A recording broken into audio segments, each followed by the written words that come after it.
Assalamu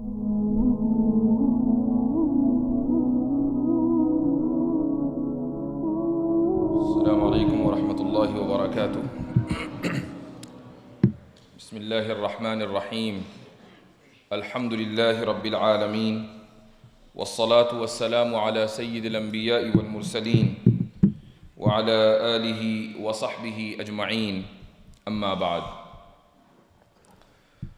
فقد قال النبي صلى الله عليه وسلم من يريد الله به خيرا يفقهه في الدين.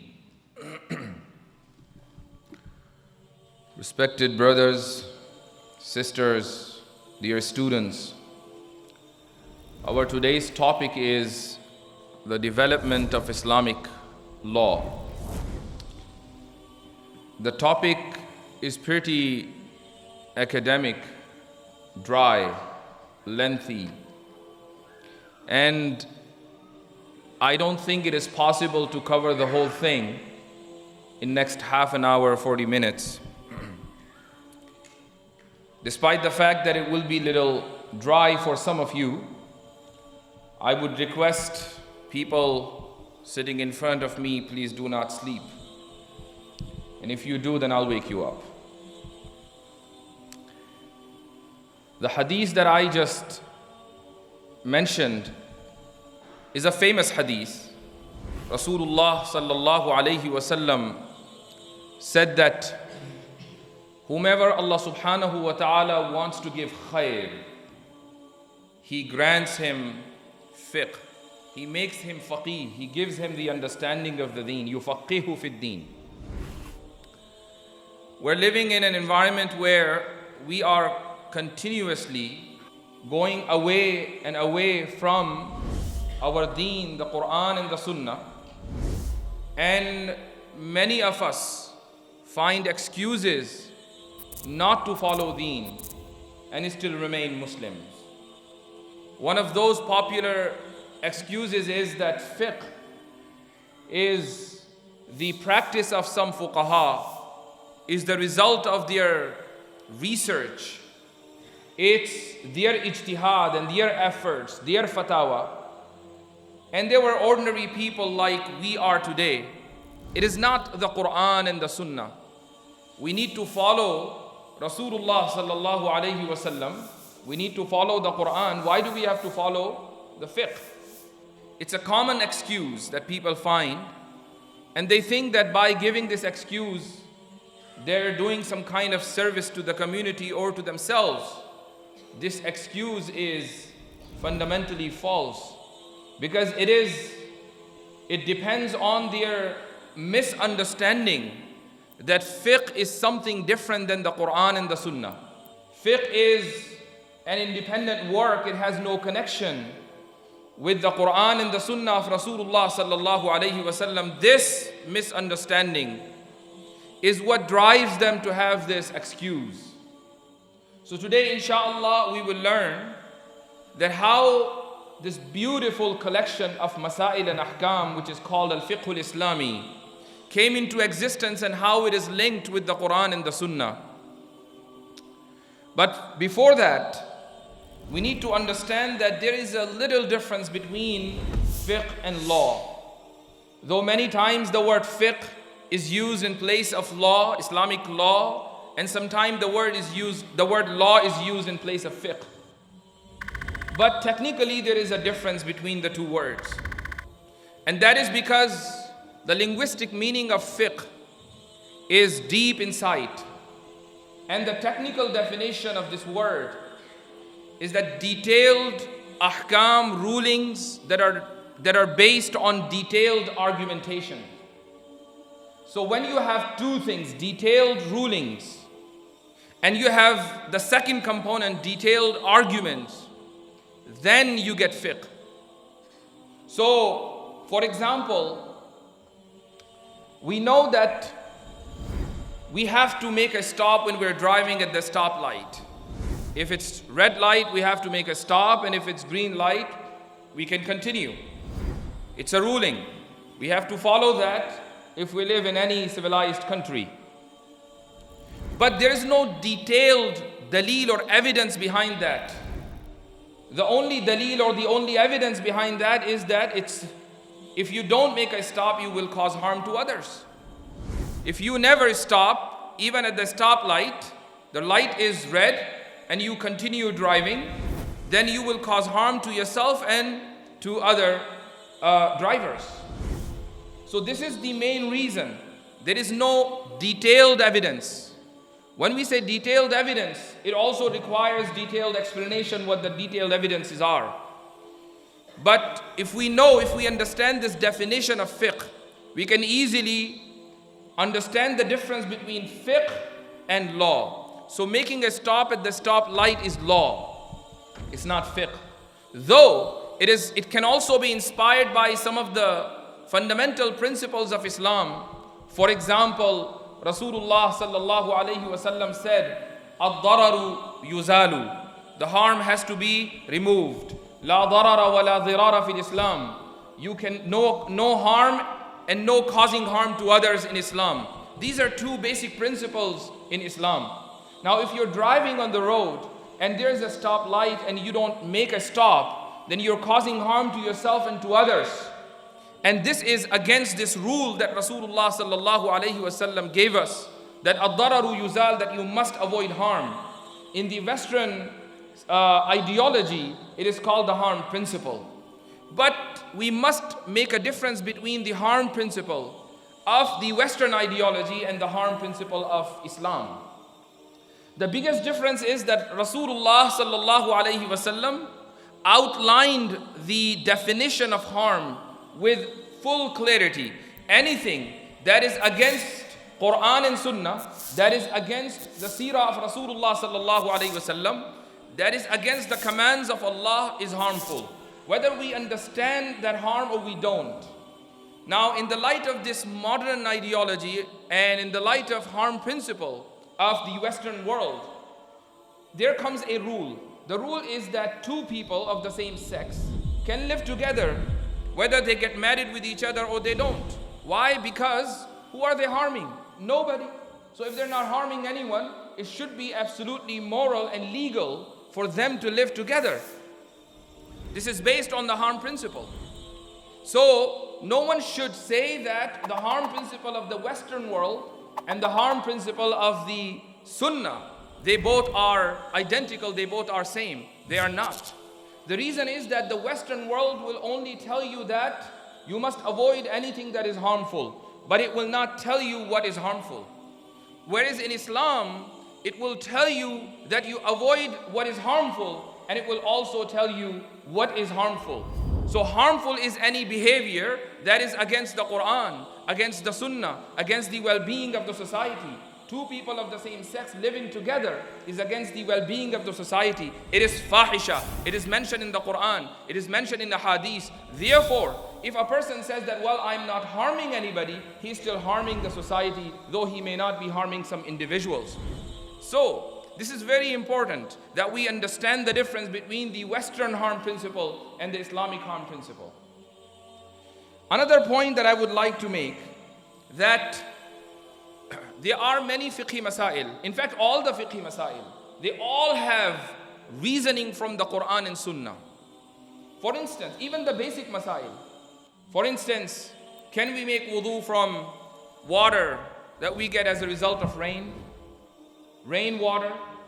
Allah subhanahu wa ta'ala says, وَأَنزَلْنَا مِنَ السَّمَاءِ مَاءً طَهُورًا, that we send down pure water from the sky. So this ayah shows that it is absolutely fine to make wudu with that water because it is pure. Now this is a fiqhi mas'ala. It is not law. The reason is that fiqh is a detailed description of a ruling that is based on detailed evidence. The evidence is the ayah of the Quran. If you've understood this basic structure of Islamic fiqh, now we'll move on to the next stage. And the next stage is, what are the dala'il, the evidence of fiqh? So there are total 400 ayat of the Quran that deal directly with the ahkam of fiqh, and approximately 4,000 ahadith that are about fiqhi masail. There are thousands of ahadith. Approximately, the number of sahih ahadith is approximately 100,000. Now, out of these 100,000, you have 4,000 ahadith that are related to fiqh. The total number of ayat of the Quran is 6,600 and few more. Some say there's 6,666. That is not correct. So out of these 6,600 plus ayat, only 400 ayat are related to fiqhi masail. Therefore, if a person has full knowledge of these 400 ayat and those 4,000 ahadith, then he is a faqih, he's an expert in fiqh. In fact, if he does more advancement in his understanding of Islamic law, then he may be a mujtahid. So these are the dalail that we have. Now, the next stage is that where does fiqh work? What is the domain of fiqh? Is the domain of fiqh a masjid? That how do we come to the masjid? How do we offer salah? How do we fast in the month of Ramadan? How do we perform hajj? Or is it something else? In order to understand this, I would like to quote a famous verse from Bible. In Bible it says that render to Caesar what is Caesar's and to God what is God's. What does that mean? It means that there must be separation between state and church. The state will not interfere in church's issues, and the church will not interfere in state's affairs. This is how it works. The whole life, human life, has been divided into two portions. One is related to our spirituality, and the church will administer that. And another part of our life is our day-to-day affairs, and the state will administer that. This is how Christianity works now, especially in last 400 years. Before 400 years ago, Pope was involved in everything. He would decide people's day-to-day life. He would decide how they worship in churches, and he would decide that which criminal will get what type of punishment. Everything would be decided by the Pope. In Islam, that's not the case. Islam, there is no separation between masjid and a state. Whoever is the person responsible for the state is responsible for the masjid. So Amirul Mu'mineen, Khalifatul Muslimin, is the person responsible for masajid. His prime responsibility is to establish Jum'ah and Ayad, meaning Eidain, Salatul Eidain. It is his responsibility. That's why you will see in fiqh books that if we don't have Islamic government, then it is, in fact, some fuqaha, classical fiqh, they say that it is a condition to have an Islamic government to offer Eid Salah and Jum'ah Salah. Now the problem is that we don't have Islamic government. We live in a democracy. There is no Islamic government here. So what do? Do we pray Eid Salah, Jum'ah Salah or not? Now let me give you an example of those excuses that people try to find in order to make life easy. I'm sure some of you have heard this name, and because this name is a public figure, so I don't mind mentioning this name. And we are lucky to have pretty much all the fitan and problems in this land. So this fitna that existed out there in Pakistan settled here in America, and now we have to deal with this guy. And his name is Javed Ahmed Ghamidi. So I'm sure some of you have heard this name. If you didn't, very good. Mabruk. This guy made a video a few years ago saying that in America, in Canada, in England, in these Western countries, it's absolutely fine that if people don't pray Eid, don't pray Jummah, you don't have to just simply pray Zohar and that's it. Why? Why we don't pray Zohar here? Why we don't pray Jummah and instead of Jummah we pray Zohar? Why not Eid Salawat? So he said, well, the reason is that in fiqh it says that the condition of establishing Jummah and Eidain is the existence of Imam al-Muslimin, Amirul Mu'mineen, the Islamic state. And since we don't have Islamic state, therefore no Jummah, no Eidain. Now he's the same person who would denounce fiqh day and night. But here, he will remember a fiqhi mas'ala. Why? Because it is serving his purpose. What is his purpose? Make people's life as easy as possible. I'm not saying that make people's life as difficult as possible. That's not the purpose of Islam. But who will decide our life should be easy or difficult? It's Allah subhanahu wa ta'ala. No one else. If Allah Azza wa Jal said that you have to perform this ibadah like this, then we would perform that ibadah like that, whether it is difficult or is easy. He's the one who said that, it is so difficult to fast in these countries in summer, so we can shift our Ramadan to winter. MashaAllah. So the point is that the domain of fiqh is that a faqih will give his advice to the state, not only in terms of prayers, he will also advise the government that how to run the country, what will be the foreign policy, what will be the internal policy, what will be the civil code, what will be the criminal code. Each of these things will be advised by the fuqaha. So fiqh is not related to masajid only, it is also related to the state. Fuqaha don't only talk about ibadat, they also talk about politics. This is the difference between Islamic fiqh and Christian law. Christian law is related to churches only. They have nothing to do with the state. Jewish law is related to their synagogues. It has nothing to do with the state. Hindu law is related to their temples. It has nothing to do with the state. Each and every religion other than except for Islam, each and every religion officially has submitted to secularism and liberalism. Islam, alhamdulillah, is standing firm. Not Muslims. We're talking about Islam. Muslims have already bowed down. We're talking about Islam. Islamic theology, alhamdulillah, summa alhamdulillah, is standing firm.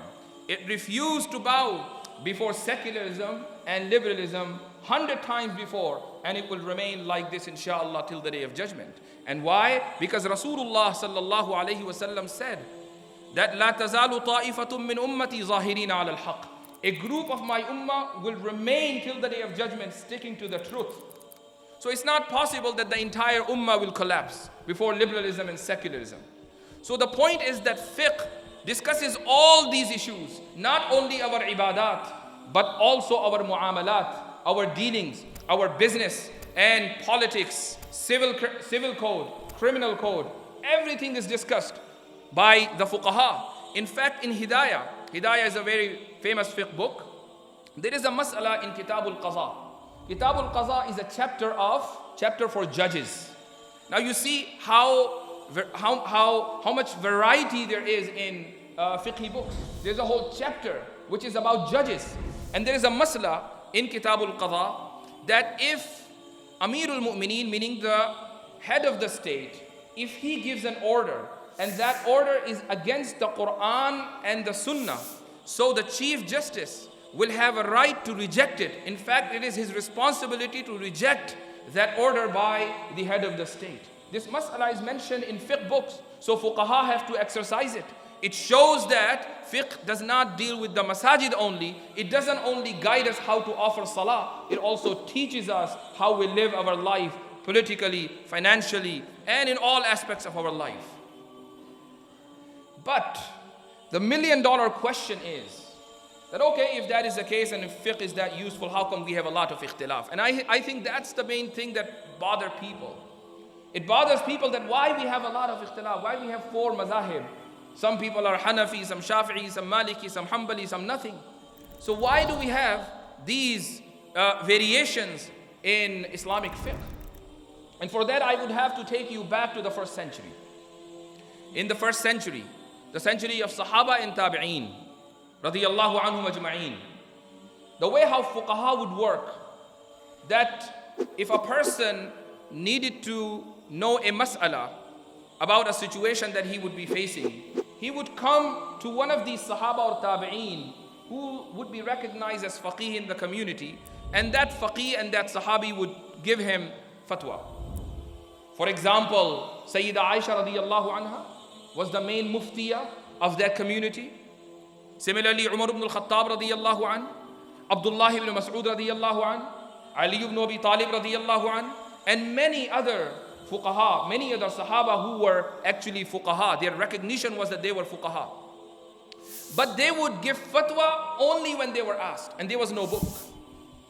Then during the time of Tabi'een, Shuraih al-Qazi, Hasan al-Basri, and many others, Ibrahim al-Nakha'i, these were top Tabi'een who would give fatwa whenever a person would ask. They would not just give ahkam and rulings about situations that were based on assumptions. You have a masala, you come to me, I will give you fatwa. You will not find this fatwa anywhere because there is no book. By the end of the 1st century, the great grandson of Sayyidina Hussein radiyallahu an, and his name is Ali bin Zainul Abidin, he compiled the first book of fiqh by the end of the 1st century, and in that book he compiled all the fatawa, pretty much all the fatawa of Sahaba and Tabi'een. And that's how the Ummah got its first book in fiqh. Now you see this first book of fiqh, what does it have? It has the fatawa of Sahaba. Who are these Sahaba? The companions of Rasulullah sallallahu alayhi wasallam, the students of Rasulullah sallallahu alayhi wasallam. So were they making up all these fatawa? No, they were issuing fatawa on the basis of ahadith that they heard from Rasulullah sallallahu alayhi wasallam. So these fatawa were actually extracted from the Quran and the Sunnah. This was the nature of the first book. The 1st century was over, and now the 2nd century begins. This century is known because of some of the great personalities of our history, such as Imam Abu Hanifah, Imam Malik, Imam Shafi, Imam Ahmed ibn Hanbal, Abu Yusuf, Muhammad, Zufar, and many other great scholars, Awza'i, Sufyan al-Thawri. These are all in the 2nd century Hijri. Imam Abu Hanifah rahimahullah in Iraq and Imam Malik rahimahullah in Medina came up with a new strategy. The strategy changed because there was huge expansion of Islamic State. Muslims were pretty much in every region. They were in Iraq, they were in Sham, they were in Hijaz, they were in Khurasan. Khurasan is today's Afghanistan, partially Pakistan and Iran. They were in Egypt, they were in West Africa. So they were pretty much everywhere. So these scholars feared that if we do not give them guidance ahead of the time for all the situations that may occur in the future, then someone who would have no knowledge will stand up and will start giving fatwa. And that's how people will be misguided. So at this stage, a new type of fiqh came into existence. It's called al-fiqh al-taqdiri. Al-fiqh al-taqdiri means fiqh that is based on assumptions or masail that were assumed. That what if this happened, then what is the hukm? What if that situation happened, then what is the mas'ala? And that's how Imam Abu Hanifah rahimahullah alone, one man, with his shura that has permanent 40 members and total 100 members, with this shura he was able to come up with the rulings of 84,000 situations. These 84,000 situations were all based on his assumptions. What if this happened? Then what will be the hukum? What if that happened? Then what will be the shari'i guidance? 84,000 situations. The age of this shura is also 80 plus years, because it was started by Imam Abu Hanifah rahimahullah. He passed away. Imam Zufar rahimahullah became the supervisor of the shura. He passed away. Abu Yusuf rahimahullah became the supervisor. He was the chief justice of the Islamic State, Khilafah Abbasiyah. He passed away. Then Imam Muhammad ibn al-Shaybani became the supervisor of the shura. And then after that it was dissolved. So for more than 80 years, this shura was there. And alone Imam Abu Hanifah rahimahullah was able to come up with 84,000 rulings. And all of them were based on the fatawa and the aqwal of Sahaba, ahadith of Rasulullah sallallahu alaihi wasallam, ayat of the Quran. Imam Malik rahimahullah was in Medina. Imam Malik rahimahullah is a student of Nafi'. Nafi' is Sayyidul Tabi'een. He is the leader of the Tabi'een. He is the main student of Abdullah ibn Umar radiyallahu anhu. So Imam Malik rahimahullah, whatever fatwa he was giving, he was relying on the aqwal and the statements of his teacher Nafi'. And whatever Nafi' said, he relied on the ahadith that were reported by Abdullah ibn Umar radiyallahu anhu. And of course, whatever Abdullah ibn Umar radiyallahu anhu said, it was from Rasulullah sallallahu alayhi wasallam. In Iraq, Abu Hanifah rahimahullah was a student of Hammad. And Hammad was a student of Ibrahim al-Nakha'i, again, senior tabi'i. Ibrahim al-Nakha'i was a student of Alqamah, another senior tabi'i. And Alqamah was a student of Abdullah ibn Mas'ud radiyallahu anhu. And so Imam Abu Hanifa learned his fiqh from Hammad, and he learned from his fiqh from Ibrahim al-Nakha'i, and Ibrahim al-Nakha'i learned his fiqh from Alqama, and Alqama learned his fiqh from Abdullah ibn Mas'ud radiyallahu anhu, who learned his fiqh from Rasulullah sallallahu alayhi wasallam. So we have the chain of transmission of all the fuqaha. What about Imam Shafi'i? What about Imam Ahmed ibn Hanbal? Now when Imam Abu Hanifah rahimahullah passed away, Imam Malik rahimahullah was alive. He was in Medina. Abu Hanifah rahimahullah was in Iraq. Now Imam Shafi'i comes from Mecca and he settles in Medina and he studies under Imam Malik rahimahullah. Now Imam Malik rahimahullah became Imam Shafi'i's teacher. After Imam Malik rahimahullah passed away, he went to Iraq. Imam Muhammad ibn al-Hasan, who's the second most favorite student of Imam Abu Hanifah, was the main teacher. So Imam Shafi'i learned his fiqh under Imam Muhammad. Now he's the student of Imam Malik and Imam Muhammad, who is Hanafi. So Shafi'i fiqh is based on the Maliki and the Hanafi teachers. After that, Imam Shafi'i rahimahullah became a great scholar of his time and he became a teacher in Iraq. Now Ahmed ibn Hanbal comes and he became the student of Imam Shafi'i. So Ahmed ibn Hanbal is a student of Imam Shafi'i. Shafi'i is a student of Malik and Muhammad. And Muhammad is a student of Abu Hanifa. Imam Malik's sanad is Nafi' ibn Umar, Rasulullah sallallahu alaihi wasallam. Abu Hanifa's sanad is Hammad, Ibrahim, Alqama ibn Mas'ud, Rasulullah sallallahu alaihi wasallam. So you see the chain of transmission of these fuqaha. They never said anything on their own. They didn't make up anything. Whatever they said, it was backed by the fatawa of Sahaba. It was backed by the ahadith of Rasulullah sallallahu alaihi wasallam. It was supported by the ayat of the Quran. They dived into this ocean and they were able to come up with thousands of masail. But then why do we have ikhtilaf? Why do we have difference of opinion? If all the fuqaha are so connected, it's a perfect network, then why do we have difference of opinion in our fiqhi collection? And there is a reason. In fact, not one reason, multiple reasons.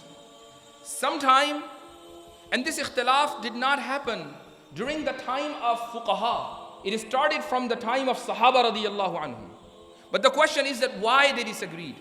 They disagreed among each other for multiple reasons. The first reason is that there are two sahabi, similar incident, but the state of each sahabi is different. And that's why Rasulullah sallallahu alayhi wasallam advised him differently. Example. There was a sahabi, he was blind. He came to Rasulullah sallallahu alayhi wasallam and he sought permission from Rasulullah alayhi salatu wasallam to offer salah at home. Rasulullah sallallahu alayhi wasallam didn't allow him. He said, no, you have to come to the masjid. You have to pray here in the masjid. He said, okay, I'll pray in the masjid. Another sahabi, his name is Itban ibn Malik radiyallahu anhu. His hadith comes in Bukhari and Muslim. He came to Rasulullah sallallahu alayhi wasallam. He said, Ya Rasulullah, at night time I can't see. Even it's during the daytime, broad daylight, it's difficult for me to see clearly. Do you allow me to pray at home? And Rasulullah sallallahu alaihi wasallam said, yes, you can pray at home. In fact, Rasulullah sallallahu alaihi wasallam went to his home and he inaugurated the musalla at his place by offering 2 rakah at that place, that this is where you pray. You don't have to come to the masjid. Now we have 2 ahadith, both of them are sahih. The first person, the blind man who came to Rasulullah sallallahu alaihi wasallam seeking permission, and Rasulullah alayhi salatu wasallam did not allow him, is a sahih hadith which comes in Muslim. Itban ibn Malik radiyallahu anhu's hadith is muttafaq alayh. It comes in Bukhari and Muslim. Now Rasulullah alayhi salatu wasalam is allowing one sahabi to pray at home and not allowing another sahabi to pray at home. They both had the similar situation. So when Itban ibn Malik reported his hadith, his situation to his students, tabi'een, he said, Rasulullah sallallahu alaihi wasallam allowed me that I could pray at home. And fuqaha learned the mas'ala that if a person is blind who cannot walk to the masjid, it is absolutely fine that he prays at home. But another sahabi, he reported his experience. He said that, well, Rasulullah sallallahu alaihi wasallam did not allow me. So fuqaha who relied on his report, they said that if a blind man is closer to the masjid that he can hear the sound of adhan, then he has to come to the masjid, no excuse for him. And look, because of these two ahadith, there is ikhtilaf among the fuqaha. Can you say that this faqih is not following a hadith and that is following a hadith? They both are following a hadith. Another example, that Abu Bakr Siddiq radiyallahu anhu, on the occasion of Tabuk, when Rasulullah sallallahu alayhi wasallam issued his appeal for donation, Abu Bakr Siddiq radiyallahu anhu came and he brought everything that he found his home. Everything. He did not keep anything behind. And he donated everything to Rasulullah sallallahu alayhi wasallam for the sake of that ghazwa, that battle. Rasulullah sallallahu alayhi wasallam accepted it. But then Hajjatul Wada happened. On the occasion of Hajjatul Wada, which is 10th after Hijrah, 10th year, Sa'd ibn Abi Waqqas radiyallahu anhu, who was in Makkah al-Mukarramah for Hajj, he fell sick. And he thought that he would not be able to make it. Rasulullah sallallahu alayhi wasallam came to visit him. And Sa'd ibn Abi Waqqas radiyallahu anhu said that, Ya Rasulullah, I have a daughter, but I don't think I will be able to make it. I want to donate my entire wealth. Fi sabilillah. Please allow me and let me know how do I do it. Rasulullah sallallahu alayhi wasallam didn't allow him. Now Abu Bakr Siddiq radiyallahu anhu sought permission and Rasulullah sallallahu alayhi wasallam allowed him. Sa'd ibn Abi Waqqas radiyallahu anhu sought permission for doing the same thing. Rasulullah alayhi salatu wasallam did not allow him. So Sa'd ibn Abi Waqqas radiyallahu anhu asked, Ya Rasulullah, okay, if you don't allow me to donate everything, what about 50% of my wealth? Now this is the reason why these pure souls were selected by Allah to become the companions of Rasulullah sallallahu alaihi wasallam. Today we have to encourage people to donate $100. And over there in that time, a Sahabi was talking to Rasulullah sallallahu alaihi wasallam back and forth, can I donate everything I have? And Rasulullah sallallahu alaihi wasallam was not accepting it. It's just completely opposite. We are on the opposite direction of the Sahaba. And then we say that we want to follow the footstep of the Sahaba. Well, in order to follow the footstep of the Sahaba, we have to be on the side of the Sahaba. If we are on the other side of the world, how can we follow their footsteps? So Sa'd ibn Abi Waqqas radiyallahu anhu said, Ya Rasulullah, can I donate 50%? Rasulullah sallallahu alaihi wasallam said, no, not even 50%. He said, okay, can I donate 1/3 of my wealth? Rasulullah alayhi salatu wasalam said, okay, you can donate 1/3, وَالثُّلُثُ كَثِيرٌ, even 1/3 is a lot. So if you can come down, that's okay. Now one wonders that Abu Bakr Siddiq radiyallahu anhu asked, in fact he donated everything he had, his entire wealth, and Rasulullah sallallahu alaihi wasallam accepted it. And Sa'd ibn Abi Waqqas radiyallahu anhu donated 1/3, and Rasulullah alayhi salatu wasalam was saying that it is a lot. Because Rasulullah sallallahu alaihi wasallam, and we have both ahadith. Some fuqaha said that it is okay to donate, even if one is on his deathbed, to donate more than 1/3 of his wealth. Though this opinion later on was rejected by the masses, by consensus. But there were some fuqaha who used to say this on the basis of this hadith. But the reason is that why Rasulullah sallallahu alaihi wasallam gave two different answers to two different Sahaba. Because Abu Bakr Siddiq radiyallahu anhu, his maqam and his status was definitely different than the status of Sa'd ibn Abi Waqqas radiyallahu anhu. Rasulullah sallallahu alaihi wasallam knew that Abu Bakr Siddiq radiyallahu anhu, after donating his entire wealth, even if he does not get a single dime, he will never complain.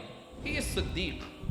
He is Sahibu Rasulullah sallallahu alaihi wasallam fil ghar. He was the companion of Rasulullah sallallahu alaihi wasallam in the cave. That night, about which Umar ibn al-Khattab radiyallahu anhu used to say, that if Abu Bakr gives me that one night in exchange of all my ibadat, I would be lucky. That one night. So Rasulullah sallallahu alaihi wasallam knew very well about Abu Bakr Siddiq radiyallahu anhu. And that's why he said, okay, no problem. You want to donate everything? That's okay. Sa'd ibn Abi Waqqas radiyallahu anhu did not have that status. Another point that fuqaha make here is that when Abu Bakr Siddiq radiyallahu anhu was donating his wealth, he was not on the deathbed. Whereas Sa'd ibn Abi Waqqas radiyallahu anh, when he was donating his wealth, he was on a deathbed, based on his understanding. And Rasulullah alayhi salatu wasalam wanted to make this thing clear that in your lifetime, when you're healthy, you want to give everything you have fi sabilillah, that's okay. But when you are on a deathbed, then you are not allowed to give more than 1/3. So you see two contradictory ahadith, but fuqaha came up with two different masail. So the ikhtilaf sometimes happens because we have ikhtilaf or different riwayat. Sometimes ikhtilaf happens because a sahabi understands that a particular hadith is for everybody, but in reality it is for a specific person. For instance, Ibn Umar radiyallahu an narrated a hadith that innal mayyita la yu'adhabu bi bukai ahlihi, that when a person dies and he is buried and his family members cry for him, he is punished. The deceased is punished because of the cries of his family members. Innal mayyita la yu'azzabu bi bukai ahli. Ibn Umar radiyallahu anh thought that this hadith is for everybody.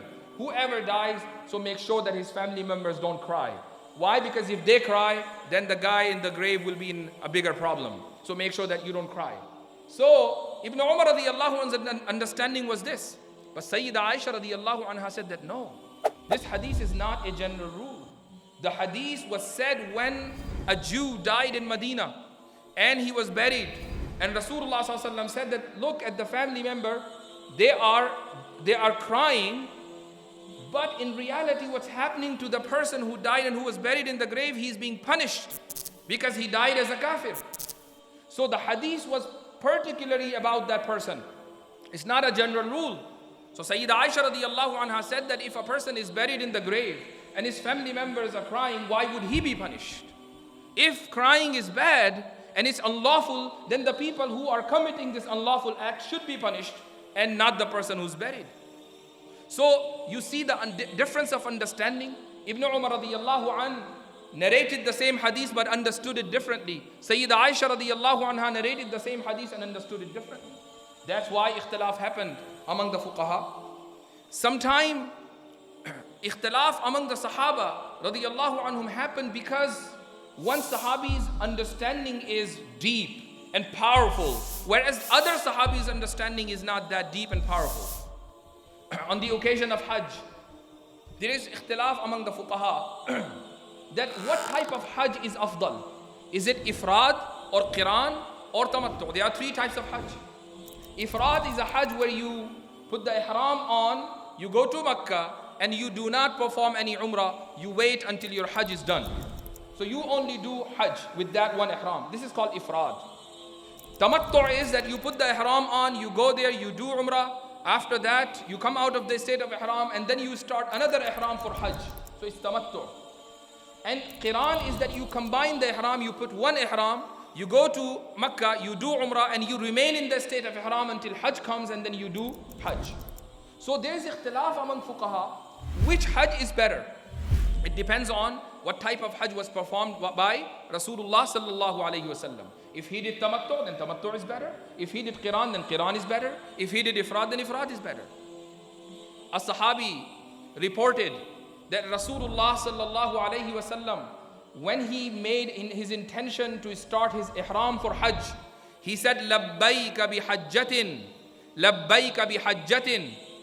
That his intention was about Hajj, not about Umrah. And we haven't seen him coming out of the state of ihram throughout. Therefore he did ifrad. And if he did ifrad, ifrad is afdal. But another sahabi said that no, Rasulullah sallallahu alaihi wasallam did qiran. And a person who's performing qiran, he can also make his intention by the same words, labbaika bihajjatin. Just by saying labbaika bihajjatin doesn't mean that you're doing ifrad. So you see, ikhtilaf happened among the sahaba radiyallahu anhum. And that's why Imam Abu Hanifah rahimahullah says that qiran is afdal. And some other fuqaha said that ifrad is afdal. Some others say that no, tamattu is afdal. Because of their understanding, the understanding of sahaba was different.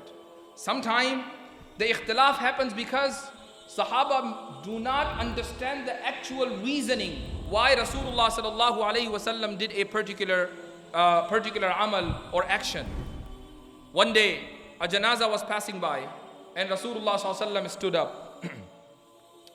So Sahaba radiyallahu anhum saw that amal, that practice of Rasulullah sallallahu alaihi wasallam, and they reported this amal to the next generation. And among Sahaba there was ikhtilaf that why would Rasulullah sallallahu alaihi wasallam stand up when a janazah was passing by? And it was a janazah of a Jew, not of a Muslim. And Rasulullah sallallahu alaihi wasallam stood up. Some Sahaba say that, well, he stood up ta'zeeman lil malaika, giving respect to the malaika, because they are malaika always with every janazah, whether it's a janazah of a mu'min or janazah of a kafir. Malaika are the one who take that, who go with the janazah to the graveyard. And then they start their business. If kafir has to be punished, then the malaika who give punishment will start their work. And if a person has to enjoy the blessings of Allah subhanahu wa ta'ala, then malaika of blessings, malaika of mercy will go to the graveyard and will open the windows to Jannah. So malaika will always be there. And Rasulullah sallallahu alaihi wasallam was able to see. So ta'zeeman lahum, giving respect to the malaika, he stood up. Now, from this reasoning, fuqaha extracted a masala. They said that no matter whose janazah is passing by, whether it's a janazah of a Muslim or janazah of a kafir or janazah of a munafiq or janazah of whatever, you stand up. You're not giving respect to the janazah, you're giving respect to the malaika who are with the janazah. Some Sahaba radiyallahu anhum said that no, that's not the reasoning. Rasulullah sallallahu alayhi wasallam is afdal than the malaika. Why would he stand up for the malaika? He did not want that a mu'min stands or stays lower than the janazah of a kafir. It was janazah of a kafir. It was on the shoulders of the people, and Rasulullah sallallahu alaihi wasallam was sitting on the ground. So he stood up so that his heart and his mind is above the janazah. For that reason, Sahaba, some fuqaha, they said that if it is a janazah of a kafir passing by, and suppose you're standing or you are sitting on a higher platform, you are above the janazah, then you don't need to stand up. But if you are lower than on the ground, then you need to stand up because you need to give respect to your iman over the kufr of that kafir. You see, the ikhtilaf happened. Same action, but understanding is different. And that's how we got ikhtilaf among the Sahaba radiyallahu anhum. And this ikhtilaf then was given to the tabi'een. And then from tabi'een, tabi'u tabi'een. And that's how it came into our fiqh books. That's the reason why we have 4 schools of thought. We have Hanafi, we have Maliki, we have Shafi'i and Hanbali. The question that comes in oftentimes in our mind, okay, we get it, we have 4 mazahib, and so do I have a liberty to practice any mazhab? Because if all 4 mazahib are dependent on the Quran and Sunnah, then I should have freedom to pick whichever fiqhi mazhab I want. Yes, you do. You can, suppose, today you decide that based on my research, I don't think Hanafi mazhab makes sense. I want to be Shafi'i for tomorrow. Okay. You start practicing Shafi'i mazhab. And continue practicing it. Don't become Hanbali day after tomorrow. It is not deen that you cannot leave. It is a way of life. And we have to follow a particular mazhab because of discipline in our life. Islam promotes discipline on every step. So discipline demands that we stick to one mazhab. So today if we are Hanafi and our research shows that no, I want to practice a Shafi'i fiqh, or for example, you're in an environment that everybody is a Shafi'i, you're the only person who is Hanafi and all the ulama over there are Shafi'i. Whenever you have a masala, you go to a scholar, he's a Shafi'i. Okay, you start practicing a Shafi'i mazhab, no problem. Don't come back to Hanafi again, just because you want to be a Hanafi. Yes, if your research is that no, Shafi'i mazhab is not that better for me, I want to practice the Hanafi mazhab because my research says that it is aqrab ila sunnah, it is closer to the sunnah of Rasulullah sallallahu alayhi wasallam, then you can start practicing fiqh, Hanafi. But then continue with the Hanafi fiqh. What is not permissible is that you change every hour.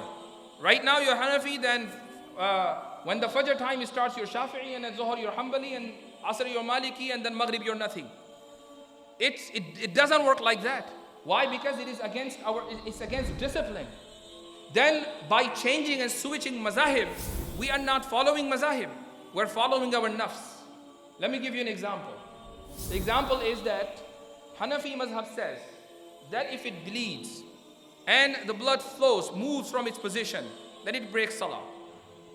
And you have been practicing Hanafi fiqh all your life, and suppose you have some blood coming out of your body, and you say, you know, I just made wudu, I'm not going to make wudu again, so let me just become Shafi'i.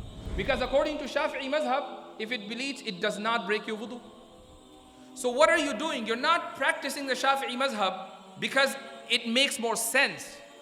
You're practicing the Shafi'i mazhab now because it is more convenient for you. So switching mazahib for the purpose of convenience is not allowed. Because by switching mazahib, you are following your nafs. And following your nafs and desire is blameworthy in Islam. Is not encouraged. It is highly discouraged. So that's the reason why we should stick to one of these four mazahib. Can there be a fifth mazhab? Yes, there can be a fifth mazhab, a sixth mazhab. But the issue is that we only have four. We have only four mazahib. Imagine if we go back in time and we go back in history and a fifth mazhab comes into existence and it survives till today, then people would have liberty to follow the fifth mazhab as well. It's not like these four mazahib are mentioned in the Quran or somewhere in the Sunnah. One last thing, and it should clear your last doubt, inshallah. The doubt is, what if I find a hadith in Sahih al-Bukhari and that contradicts the position that Hanafis practice or the Shafi'is practice or the Malikis practice? Then what do I do? Sahih al-Bukhari, come on man, it's asahhul kutubi ba'da kitabillah. You know, this is, do you see the people, they change their tone when they talk about Sahih al-Bukhari? Of course it is asahhul kutubi ba'da kitabillah, no doubt about it. No doubt about it. But do not demand every time whenever you face a situation that I need a hadith from Sahih al-Bukhari. Why? Because Imam Bukhari rahimahullah himself said that out of 100,000 ahadith, I selected only 3,000 to 4,000 ahadith for my collection. So, if he selected only 3,000 to 4,000 ahadith, what would you do? Would you do with the remaining 96,000 ahadith? They're also sahih. Bukhari himself is calling them sahih. Why will we not practice those ahadith? But the question is that why did he not accept all the ahadith if all of them were sahih? According to him, there is a reason. And that reason is very important and you need to pay attention to this. Imam Abu Hanifah rahimahullah passed away in the year 150 after Hijrah.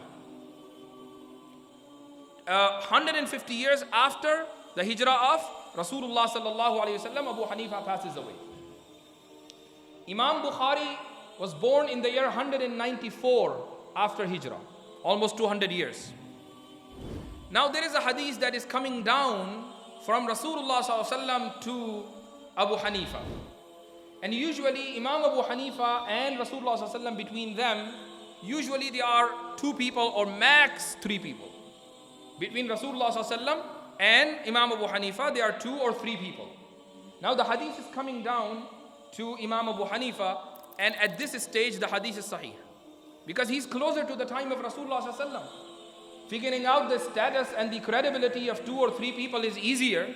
And out of those 2 or 3 people, one person is a sahabi. No question about his credibility. But then this hadith goes down further. Imam Bukhari is born in the year 194. It's not like next day after his birth he wrote the book. It took him some time. He was 25 years old when he started working on his book, Sahih al-Bukhari. So let's say that same hadith that was sahih until 150 years, until the time of Imam Abu Hanifah rahimahullah, when it went down to Imam Bukhari rahimahullah 60, 70 years later, and there are additional 2-3 people added to the sanad, and one of those persons is not credible, so the same hadith which was credible, which was reliable, which was authentic, by 150 after Hijrah will turn out to be non-reliable during the time of Imam Bukhari rahimahullah. Now Imam Bukhari rahimahullah has reason why he wouldn't accept the hadith, because the hadith is da'if. Imam Abu Hanifah rahimahullah also has a reason why he would accept the hadith, because the hadith to him is sahih. It will not be just for laymen like us, today after 1400 years, to demand that I will follow a hadith only when it comes in the Sahih al-Bukhari. And I will not follow the hadith if it is accepted by Abu Hanifah and not accepted by Bukhari. If it is accepted by Shafi and not accepted by Bukhari, it is not an academic manhaj or academic methodology. Therefore, we must come out of this narrative that we find on social media among laymen. And we have to understand that these fuqaha were not only fuqaha, they are salihin. Imagine if you come to me and you ask a mas'ala from me, and suppose I don't know, and I just tell you the mas'ala, do this or do that without any knowledge. What's gonna happen? If you